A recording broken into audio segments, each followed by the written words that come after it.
Sasa ameita Wakorino pale. Najua juzi amemomoa shrine ya Wakikuyu. Pahali watu ya Maumau walizikwa, ameleta matinga, wametoa mifupa ya Maumau. Anataka historia ya Wakikuyu isaulike. Ati anataka kujenga manyumba hapo. Nyumba Jomo Kenyatta alikaa hapo, Bio Koinange alikaa hapo. Anataka kufuta historia ya Wakikuyu kwa sababu anawachukia. Wazee wameenda pale kupeleka maombi, kulilia Mwenyezi Mungu akuwe na huruma na jamii. Wazee ya miaka 90-95 ametuma polisi wamewapiga. Jamii imeleta shida. Sasa jana usiku ameita Wakorino, kujeni tuombe pamoja, nionekane niko pamoja na Wakikuyu kwa sababu mmekuja kunitembelea. Pale kwa gate kila mtu anapewa 3,000 akiingia. Unajua pale Kikuyuni hakuna kitu naweza fanya na Ruto sasa bila biashara. Hata maombi lazima alipe. Sasa watu walimalizana na sasa hapo hapo na Wakorino wanawadanganya. Ateo Rigiji anasema nyinyi wasaliti, si ndio? Hao watu wachache ni wasaliti. Wakorino hapana iko kwa hiyo maneno. Hiyo ni watu wanatafutia tumbo zao. Sijui nyinyi mtaniunga mkono, mko na 1.2 million votes.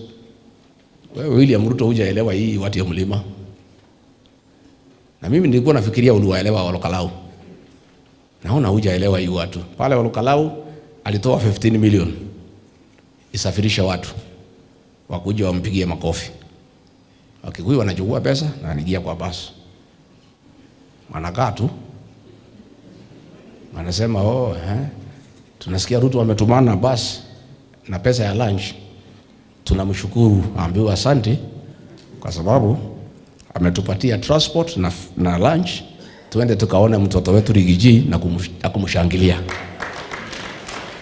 Sasa alipofika pale, hema imejaa watu 10,000, anafikiria ni watu yake.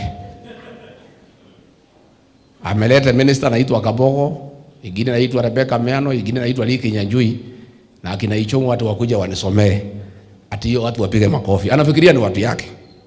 Unajua hajui watu. Hii watu wamechukua pesa wamenyamaza. Sasa alikuwa amesema ati mimi siwezi ongea, ati sina kazi yoyote Kenya. Akaambiwa na watu ya intelligence, hii watu yote iko hapa ni watu ya Rigiji. Asipoongea hata utaongea hapa. Kwa hivyo kama unataka amani apatiwa aongee. Nikakuja nikaambiwa, nikasema okay. Nikauliza kijana yangu naitwa Metho ataongea. Nikaambiwa bana huyu ataharibu. Sasa nikasema okay, huyu kama haongei mimi nikiitwa kuongea nitaita yeye.